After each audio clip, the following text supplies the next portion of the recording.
제가 양지중앙교회를 부임한 지 벌써 1년하고도 3개월이 흘렀네요. 벌써 그렇게 됐어요. 시간이 참 빠르게 흘러가는 것 같습니다.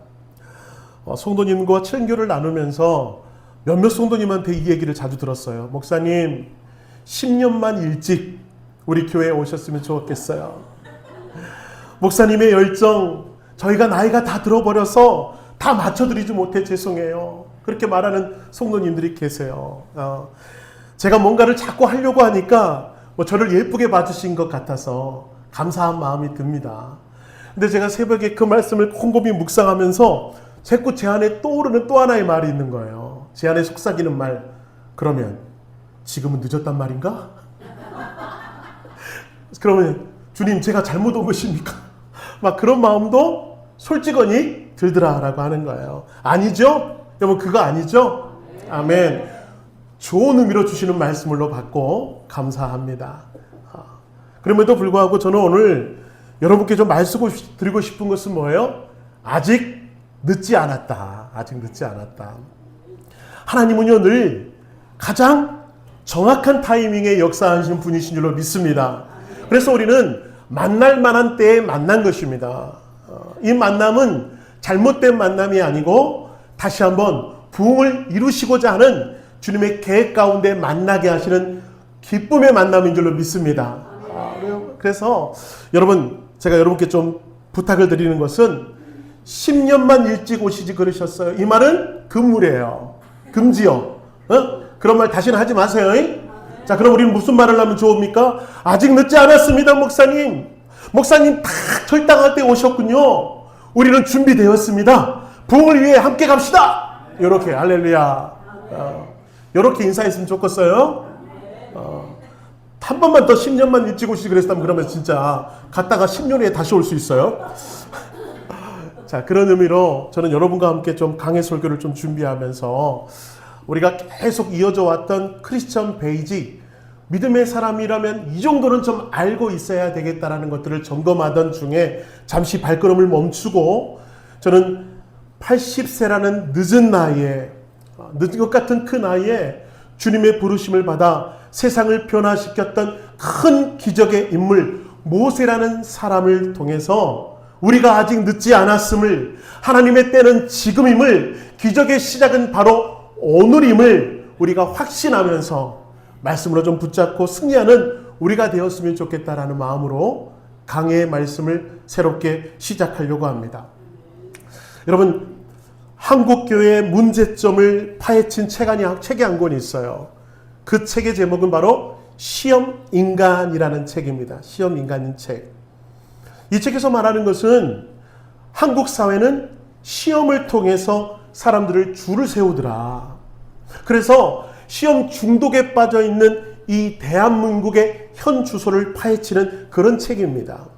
여러분, 세상은요 이렇습니다. 끊임없이 우리에게 시험을 제시하고 시험을 쳐서 쓸모 있는 사람과 그렇지 않은 사람을 자꾸 나누려고 합니다. 유능한 1등급과 탈락자들을 자꾸 구분 지으려고 합니다. 그래서 세상의 기준으로 보면요, 나이가 많거나 스펙이 부족하거나 한번 실패했던 사람은 여지없이 탈락시켜버리는 사회가 오늘날 한국 사회의 문제점이라고 하는 거예요. 그러면서 이 책이 우리에게 끊임없이 질문하고 있는 내용은 뭐예요? 당신은 몇 등급입니까? 라고 하는 거. 세상의 기준으로 볼 때 당신은 몇 등급이냐고 하는 거예요. 마치 소처럼, 돼지처럼 우리 인간에게도 등급을 매기는 시대에 살고 있더라. 옆 사람 봐보세요. 몇 등급 같으세요? 대답은 하지 말고 속으로만. 여러분, 이런 시대에 살고 있다 보니까 우리는 자꾸 위축이 되고 소심해지고 자꾸 연약해지더라. 근데 여러분, 하나님의 부르심은 세상의 기준과 다르다라고 하는 것입니다. 하나님은 사람을 줄을 세우지 않습니다. 시험을 통해서 1등급만 딱 뽑아서 사용하시는 그런 하나님이 아니시라고 하는 거예요. 오늘 말씀을 보세요. 모세, 세상의 기준으로 보면 그는 애굽에서 도망친 살인자입니다. 40년 동안 광야에서 이름도 없이 양이나 치던 80세의 노인, 여러분 세상의 기준으로 보면요 등급조차 매길 수 없는 탈락한 인생, 누가 보아도 이미 늦어버린 인생이었습니다. 그러나 하나님은 세상의 무대에서 밀려난 그 80세의 노인, 그 모세를 떨기나무 가운데 부르셔서 다시 한번 그에게 사명을 부여하고 계시는 하나님의 손길을 바라보면서, 여러분 하나님의 기준은요, 하나님의 부르심의 기준은 결코 늦은 때가 없다라고 하는 것입니다. 믿으십니까? 하나님의 때에는 이렇게 결코 늦은 때가 없다라고 하는 거예요. 늘 하나님은 딱 적당할 때 우리를 부르신다고 하는 거예요. 그래서 저는 앞으로 4주간 수많은 역경 속에 좌절과 재기를 거듭하면서 하나님의 사람으로 아름답게 빚어갔던 모세의 인생을 통해서 우리도 그 모세처럼 아름답게 빚어가 주시옵소서. 모세를 부르신 하나님의 그 부르심이 오늘 우리들에게도 또 양지 중앙교회 모든 성도들에게도 허락되고 있음을 붙잡으며 오늘 이 말씀 가운데 은혜를 나누시는 여러분 되기를 주님의 이름으로 축원합니다. 네, 자 그러면서 오늘 출애굽기 3장에 나타난 모세 그 부르심에 대해서 함께 은혜를 나눠보고자 합니다. 자, 부르심에 대해서 은혜를 나눌 때 좀 세 가지 말씀을 통해서 은혜를 나누었으면 좋겠는데, 그 첫 번째는 뭐예요? 부르심에는 목적이 있다. 우리 따라하겠습니다. 부르심에는 목적이 있습니다. 그렇습니다. 부르심에는 목적이 있습니다. 오늘 본문은 하나님께서 모세를 부르시는 장면이에요. 우리가 읽은 말씀, 장인의 양을 치는 목자의 삶을 살고 있던 모세가 하나님의 산 호렙 근처에 이르렀습니다. 그런데 이상한 광경이 펼쳐지고 있는 거예요. 저기 보니까 떨기나무, 그 나무에 불이 붙어 있는데, 여러분 불이 붙으면 홀랑 타버려야 되는데 타지 않고 계속해서 불이 붙어 있는 나무를 발견합니다. 모세가 호기심이 들어서 그 나무에 가까이 나올 때 그 나무에서 하나님의 음성이 들리죠. 자, 하나님께서 모세를 부르십니다. 자, 그런데 그 부르심의 목적이 9절과 10절에 나와 있는데 한번 우리 같이 읽어보겠습니다. 시작. 이제 가라. 이스라엘 자손의 부르심이 내게 달하고 애굽 사람이 그들을 괴롭히는 학대도 내가 보았으니 이제 내가 너를 바로에게 보내어 너에게 내 백성 이스라엘 자손을 애굽에서 인도하여 내게 하리라. 아멘. 여러분, 당시 이스라엘 백성들은 애굽의 노예로 살아가고 있었습니다. 하나님께서 그들의 신음소리를 들었어요. 그들의 고통을 보았습니다. 그래서 더 이상 그렇게 내버려 둘 수가 없어서 그들을 뽑아서 약속의 땅 가나안으로 이끄시겠다고 하는 마음을 품으시고 누구를 지금 사용하고 있습니까? 모세를 부르시고 계시는 거예요. 자, 오늘 이 말씀 가운데 우리가 놓치지 말아야 되는 것은, 우리는요 하나님의 뜻을 발견할 수 있는데 어떤 뜻입니까? 하나님은 사람을 부르실 때 분명한 목적이 있어서 부르신다라고 하는 거예요.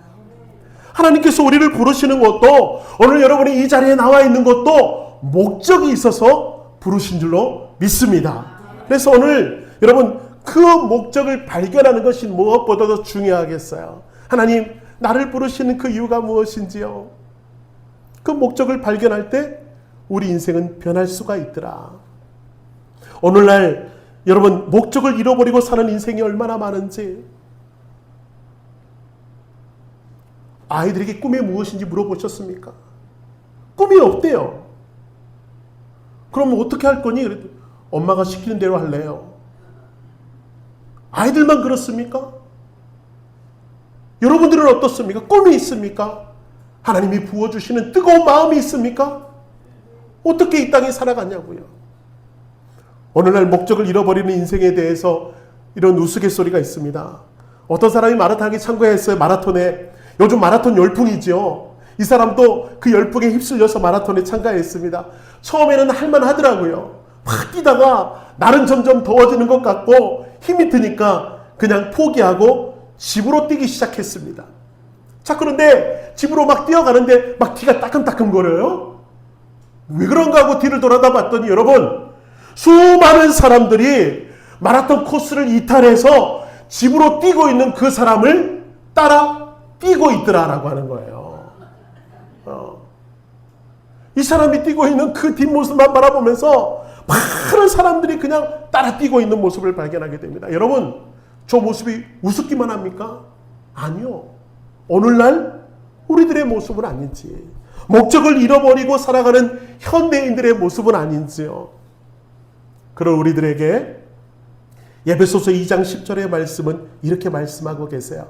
한번 같이 읽어볼까요? 시작. 우리는 그가 만드신 바라 그리스도 예수 안에서 선한 일을 위하여 지으심을 받은 자니, 이 일은 하나님의 손에 예배하사 우리로 그 가운데서 행하게 하려 하심이라. 할렐루야. 여러분, 이 뜻이 무엇입니까? 우리는요, 이 땅에 아무런 목적 없이 태어난 사람이 아니라고 하는 거예요. 여러분, 한 사람 한 사람을 이 땅에 보내신 것은 하나님의 선한 뜻이 있으셔서 지명하여 이 땅에 보내셨다. 다른 말로 하면 우리는 목적이시 살아야 할 사람이라고 하는 것입니다. 그런 의미로 리그론 목사님이 쓴 목적이 이끄는 삶에서는 또 이렇게 말하고 있습니다. 우리는 우연의 산물이 아니다. 혹 부모님은 계획하지 않았을지라도 하나님은 우리를 계획하셨다. 우리가 세상에 존재하고 있는 것은 하나님의 계획 안에서 예정되어 있던 일이기 때문에 그분은 결코 놀랄 일이 아니다 말하고 있어요. 여러분, 목적이 있다고 하는 거예요. 목적이 있다라고 하는 거예요. 따라서 우리가 성공하는 인생으로 살기 위해서는 하나님께서 나에게 부어주시는 그 분명한 계획, 그 분명한 목적을 붙들며 살아가는 인생이 참된 믿음의 사람이요 행복의 사람이다. 열심히 사는 것도 중요합니다. 그러나 자신을 향한 하나님의 계획을 깨닫지 못한 채 열심히만 산다면, 우리 아까 그 그림에서 보았지요. 목적 없이 앞사람만 따라 뛰고 있는 그 마라톤을 뛰는 사람과 별다를 바 없다라고 하는 거예요. 우리 인생에는 하나님이 주신 목적이 있다. 여러분, 그 목적을 붙잡을 때 행복하다라고 하는 거예요. 보실까요? 가장 천민 출신이었던 어부 베드로는 여러분, 예수님의 부르심을 듣고 그런 인생이 바뀌어 버렸습니다. 어부였던, 천민 출신 어부였던 그 사람이 하나님의 부르심을 받자, 그 목적을 깨닫게 되자 능력의 사람으로 인생이 변화되게 되었다라고 하는 것. 예수 믿는 사람을 잡아 죽였던 그 사도 바울은 자신이 오히려 예수님을 전파하는 사람으로 바꿈을 경험하게 되자 어떻게 해요? 그 안에서 행복을 누리고 그 안에서 영향력 있는 삶을 살 수 있게 되었다라고 하는 것입니다. 전라남도 완도군 완도읍 남양리 출신 베나타야에 있던 인생 이지훈 목사를 하나님께서 부르셔서 주님의 종으로 삼겠다고 계획하시자 그 부르심에 순종하며 이 길을 걸어가니 여러분, 저는 얼마나 행복한지 모르겠어요. 베나타야에 있던 인생이 하나님의 부르심에 순종하여 주님의 길을 걸어가니까 힘이 들지요. 어렵지요. 그러나 순간순간 얼마나 감사하고 감격이 있는지. 여러분, 나이는 상관없습니다. 많이 배웠는가 아닌가는 중요하지 않습니다. 부유한가 가난한가도 필요 없습니다. 중요한 건 뭐예요? 지금 여러분의 삶은 그 목적대로 살아가고 있으신지. 바라기는 여러분, 다준이 세상 사람들처럼 땅의 것만 바라보며 돈을 벌기 위한 도구로 살다가 인생이 끝나는 그런 삶을 버리시고 이 땅에 우리를 부르신 그 목적을 발견하시고 그 목적을 붙잡으셔서 하나님의 기쁨이 되는 인생, 진짜 참 인생을 맛보며 살아가는 여러분 될 수 있게 되기를 주님의 이름으로 축원합니다. 그래서 우리는 늘 물어야 돼요. 하나님, 제가 왜 이 땅에 보냄을 받았죠? 왜 우리는 보냄받았죠? 우리 교회 표가 뭡니까? 영혼 구원하여 제자 삼는 교회. 할렐루야. 이를 위해서 부름받았다라고 하는 거 우리는 확실하잖아요. 다시 한번, 영혼 구원하여 제자 삼는 것. 할렐루야. 이 분명한 목적을 발견하면 인생이 기쁜 거예요. 내가 추구하는 영혼을 살려낸다. 천하보다 귀한 그 영혼을 나를 통해 구원받게 하시는 놀라운 계획 우리에게 부으셨다. 그 목적을 발견하시는 여러분 되기를 축원합니다. 자, 두 번째로요. 자, 부르심의 목적을 발견하고 그 다음에 중요한 건 뭐예요? 같이 읽겠습니다. 부르심을 따르려면 내려놓아야 합니다. 예, 부르심을 따르는 사람에게는 꼭 하나님이 내려놓도록 요청을 하세요. 자, 무엇을 내려놓도록 하시는가? 여러분 보세요. 오늘 본문을 보니까 그렇게 민족의 지도자로 부르심을 받은 과정에서 하나님께서는 모세에게 이상한 명령을 하십니다. 이렇게 말씀하시네요. 5절 말씀 보니까 하나님이 이르시되 이리로 가까이 오지 말라. 내가 선 곳은 거룩한 땅이니 내 발에서 신을 벗으라. 왜 하나님께서는 모세를 통해서 그를 부르시면서 그 발에 신을 벗으라 명령하셨을까? 오늘 설교 말씀 주제에 맞춰보면 이것은 여러분 자기 포기 선언인 것입니다. 뭐예요? 내가 갖고 있던 모든 권리, 모든 욕심, 모든 교만, 나의 생각을 포기하도록 하시는 하나님의 요청이 뭐예요? 신을 벗으라 라고 하는 말 속에 담겨져 있는 거예요.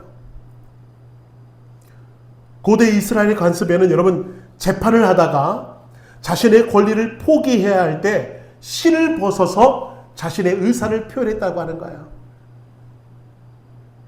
마찬가지로 하나님께서는 이스라엘 구원하기 위하여 사명을 모세에게 맡기는데 여러분 모세가 자기의 욕망을 가지고 자기의 계획을 가지고 하나님의 사명을 감당할 수 있어요? 없어요? 감당할 수 없어요. 하나님이 주시는 사명을 가지고 자기 욕망을 채우고 자기의 권력욕을 채우려고 할 수 있기 때문에 하나님이 먼저 뭘 하라고? 신을 벗으라고 모세에게 말씀하는 거예요. 너의 생각, 네 욕심, 너의 가치관 다 내려놓고 하나님의 계획 앞에 순종할 수 있겠니? 내려놓음을 요청하는 것입니다. 성경적의 성도들을 보시면 하나님이 부르실 때마다 그들에게도 똑같이 무엇을 내려놔야 할지 무엇을 포기해야 할지를 알려주고 계셔요. 베드로가 예수님을 따르기 위해 결심할 때 여러분 그는 배와 그물을 버려두고 사랑하는 가족들을 뒤로 하고 예수님을 따라야만 했습니다. 사도 바울을 부를 때도 보십시오. 자신이 자랑스럽게 여겼던 지위, 학벌, 명예, 성공이라고 하는 자신이 추구했던 모든 것을 배설물로 여기고 하나님을 따르라 말씀하고 계시는 것을 보게 됩니다.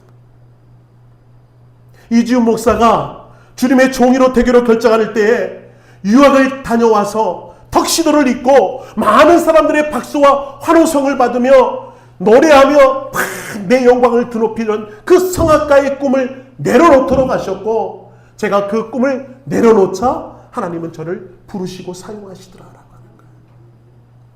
하나님께서는 여러분 우리가 모세처럼 자신의 신을 벗어 하나님의 거룩한 부르심에 순종하기를 원하시는 거예요. 여러분 무엇을 내려놓아야 되겠습니까?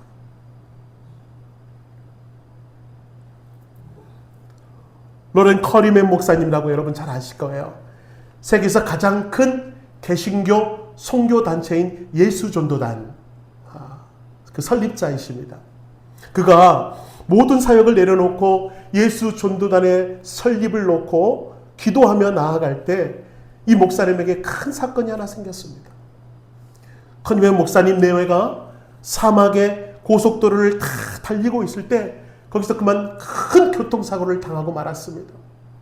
목사님은 창밖으로 튕겨져 나가서 잠시 정신을 잃고 땅바닥에 둥그러져 있었어요. 정신을 차리고 아내를 찾아보니까 저 멀리서 여러분 온몸에 피 범벅이 된 채로 아내가 누워있는 거예요.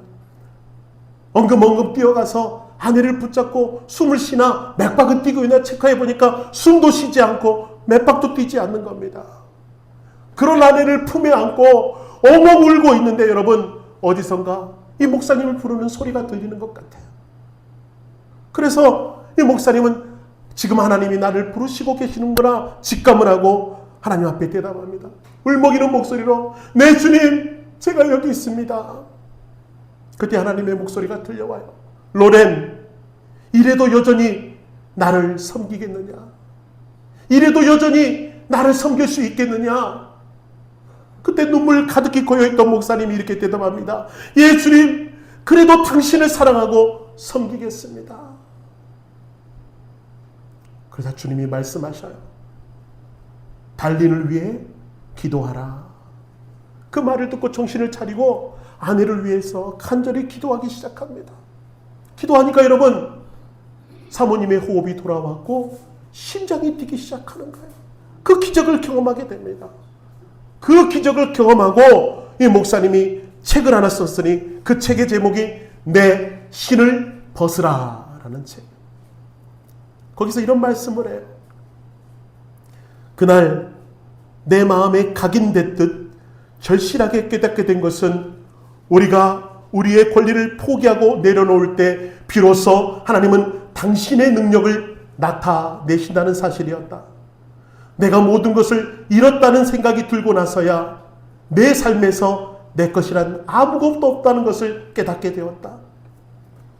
나는 항상 내 차, 내 아내, 내 사역이라며 내 것을 주장했었다. 그 사고 이후 이와 같은 것들이 얼마나 부질없고 순식간에 없어질 수 있는 것들인지를 처음으로 깨닫게 되었다. 결국 내가 성경에서 예수님의 삶을 통해 발견한 것은 승리의 비결은 곧 포기라는 사실이었다라고 하는 것입니다. 여러분, 하나님께서 우리에게 지금 당장 가족을 버리라는 것 아닙니다.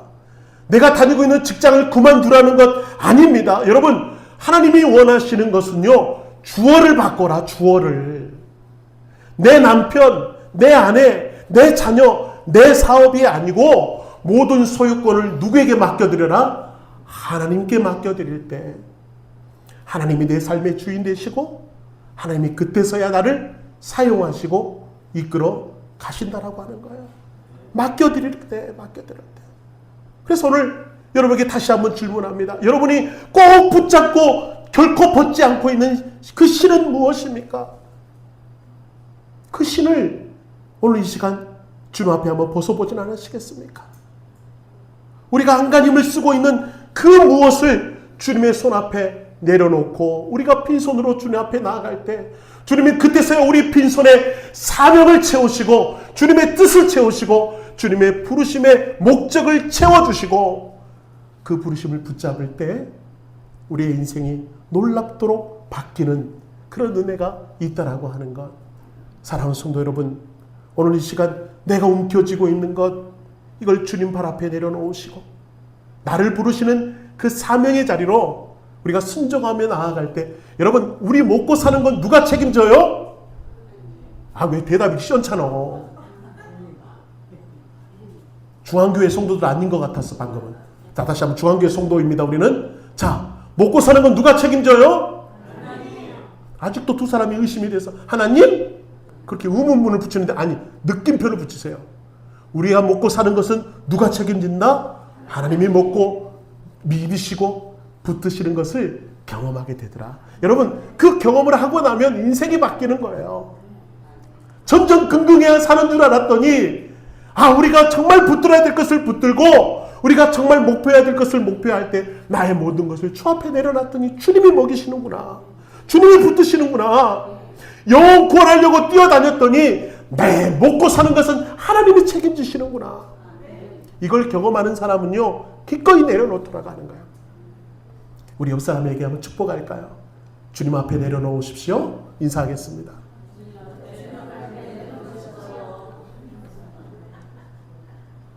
방금 인사하면서 한 사람이 그래요. 나 봤어. 눈이 마주쳐버렸어. 어려워요. 여러분, 어려워요. 그쵸? 목사도요, 목회하면서도요, 먹고 사는 거 진정긍긍해요. 통장의 잔고를 보면 가슴이 뛰어요. 아이고, 어떡하나. 걱정이 돼요. 그러나 여러분, 그러다가도 기도하면 하나님이 이끌어가는 걸 경험합니다. 그래, 하나님이 먹이실 거야. 목사만 그러지 말고 우리도 한번 그래보자고요. 그때 그 자유함을 누리게 될 줄로 믿습니다. 자, 우리 세 번째로요. 이거 너무너무 중요할 것 같아요. 부르심은 그냥 되는 것 아닌 것 같습니다. 자, 따라 같이 읽어볼까요? 부르심은 고난을 통해서 완성된다.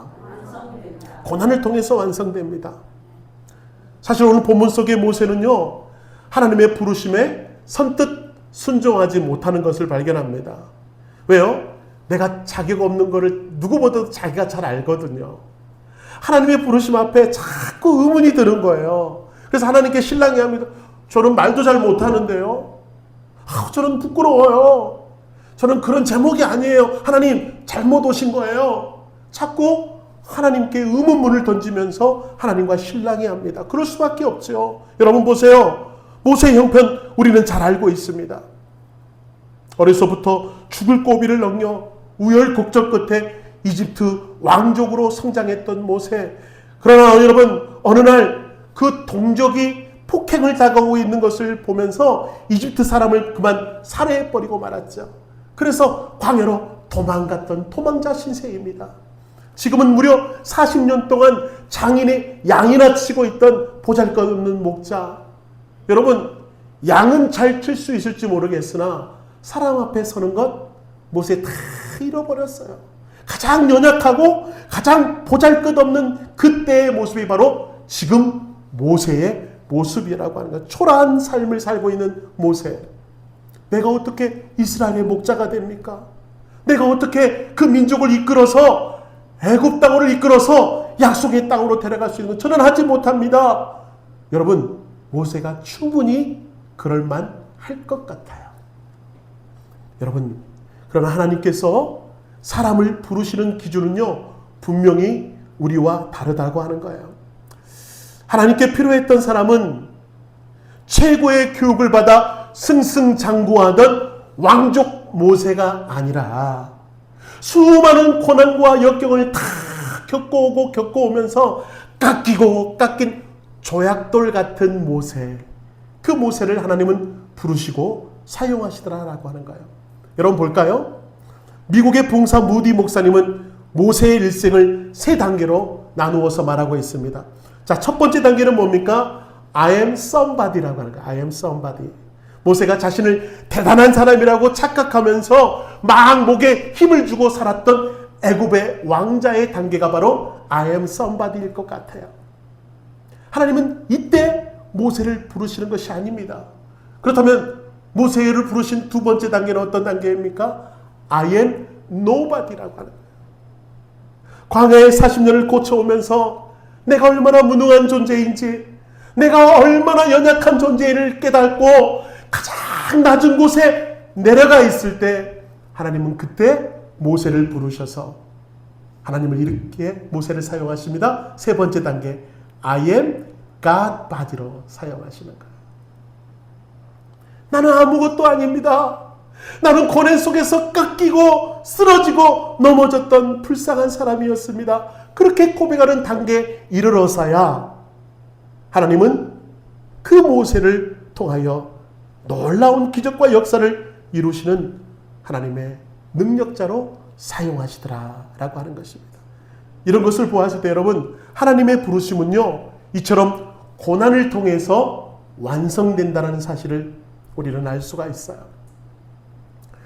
저는 우리 양지중앙 성도님들 신방할 때마다 그걸 경험해요. 어쩜 이렇게 우리 성도님들 인생을 살아오는 굴곡이 그렇게 많은지, 여전히 고난 속에 허덕이고 있는 성도님들을 바라볼 때마다 너무 가슴이 아파요. 그럼에도 불구하고 왜 저는 이 강대성에서 부르심에 대해서 이렇게 외치는가? 여러분, 그 고난은 하나님이 여러분을 멋지게 들어 사용하시고자 하는 놀라운 기회의 순간인 줄로 믿으시기를 축복합니다. 여러분, 우리는 그저 그렇게 살다가 죽을 인생이 아니에요. 우리는 그런 팔자가 아니에요. 여러분, 하나님 손에 붙들림마다 하나님께 영광 돌리는 멋진 인생으로 삼고자 어쩌면 지금 그 고난의 시간을 걷게 하신 줄로 모르겠습니다. 여러분, 그래서 그 고난의 순간에 우리는 누구를 발견하는 게 중요해요? 하나님을 발견하고 하나님을 붙들고 하나님의 부르심 앞에 순종하는 것이 너무너무 중요하겠다. 이 말씀을 준비하면서 그런 마음이 드는 거예요. 어떤 분은 신방할 때 그런 마음으로 저에게 말합니다. 목사님, 너무 힘드니까 저 사역 맡기지 마세요. 목사님, 저 힘드니까 나중에 형편 좋아지면 그때 다시 할게요. 여러분, 그게 아니라고 하는 거예요. 그 고난의 순간이, 그 힘듦이 하나님에게는 놀랍게 부르시는 원동력이 될 수 있기에 하나님이 다시 한번 부르시는 것. 그 예화를 한번 볼까요? 일본이 세계적으로 자랑하는 기독교인 2명이 있습니다. 한 사람은 우찌무라 간조라는 사람이고요. 이 사람은 위대한 성경학자로 하나님 앞에 아름답게 쓰임받았던 인물이었습니다. 또 한 사람은 가가와 도요히코라는 사람이었습니다. 그는 빈민운동을 통해서 가장 일본이 찢어지게 가난했던 그때에 하나님이 그를 부르셔서 빈민운동을 통해서 그 나라 사람들에게 예수님의 사랑을 가르쳤던 인물, 그가 누구였냐면 바로 가가와 도요히코였습니다. 그는 일본의 성자라고 불리기도 하였고요, 일본의 사도 바울이라고도 불리기도 하였습니다. 그의 삶을 잠깐 돌아볼까요? 가가와 도요히코의 어머니는 술집의 기생이었습니다.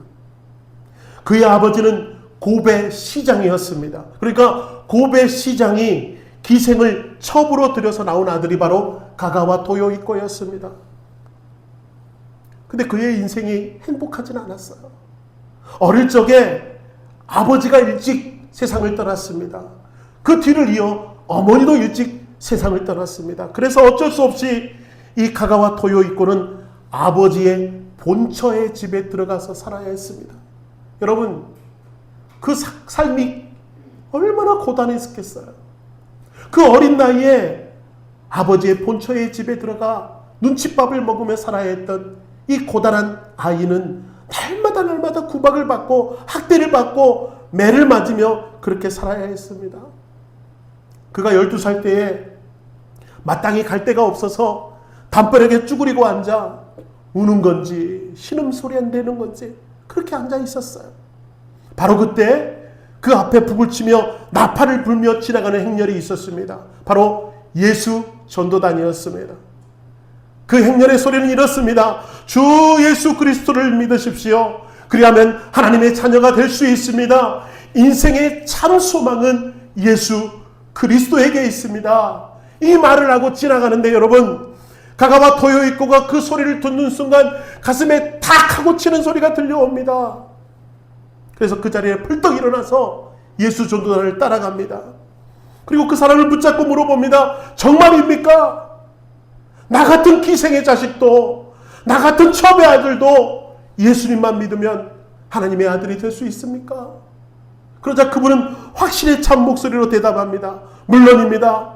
요한복음 1장 12절에 말씀했던 것처럼 영접하는 자, 곧 그 이름을 믿는 자들에게는 하나님의 자녀가 되는 권세를 주셨습니다.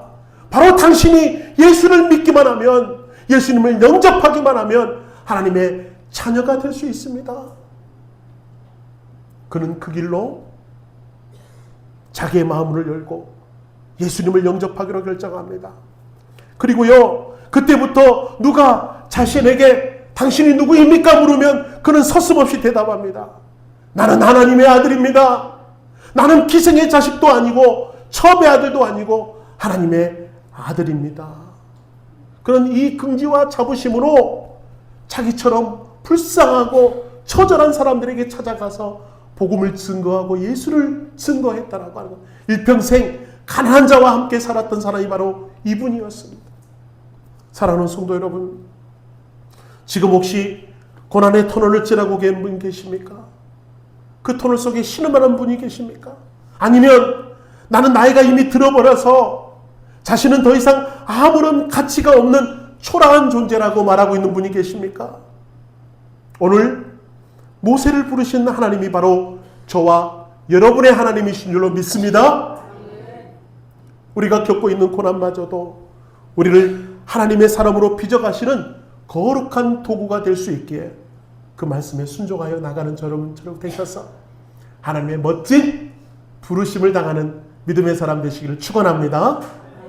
말씀을 마무리하면서요, 서두에 나눴던 여러분의 말을 다시 한번 떠올려 봅시다. 목사님 10년만 일찍 오시지 그러셨어요.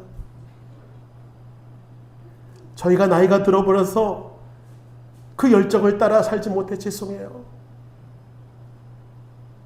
오늘 세상의 무대에서 완전히 밀려났던 80세 모세를 부르신 그 하나님의 부르심이, 이 부르심의 말씀을 듣고 여러분은 어떤 생각이 드십니까? 정말 늦었습니까? 정말 끝난 것입니까? 아니잖아요. 아니잖아요, 여러분. 세상의 시기로는 이미 늦은 것 같고 끝난 것 같겠지만 여러분, 하나님의 시기로는 비로소 모세의 진짜 인생이 시작됐던 출발점이었다라고 하는 거예요. 여러분, 그러므로 여러분 성도 여러분, 우리는 결코 늦지 않았습니다. 믿습니까? 네. 여러분이 겪어온 삶 속에서 온갖 눈물과 상처, 그 고난의 시간을 통해서 하나님께서 떨기나무 불꽃 가운데 모세를 부르듯이 오늘 여러분을 부르고 계시는 거예요. 부르고 계시는 거예요. 여러분을 부르시고 우리 양지중앙교회를 부르고 계십니다. 이 용인 땅에서 꺼지지 않은 복음의 불꽃으로 타오를 떨기나무로 우리를 사용하고자 부르시는 그 하나님의 부르심 앞에 주여 제가 여기 있나이다. 나를 보내소서. 한번 따라합시다. 주여 제가 여기 있나이다. 나를 보내소서. 우리 다시 한번 주여 내가 여기 있나이다. 나를 보내소서. 그렇게 아멘하며 결단하며 주님의 부르심 앞에 내 신을 벗고 주를 향해 뛰어가는 믿음의 사람들이 되셔서 아름답게 빚어가시고 놀랍게 사용하시는 그런 기쁨의 은혜를 누리시는 여러분 되시기를 축원합니다.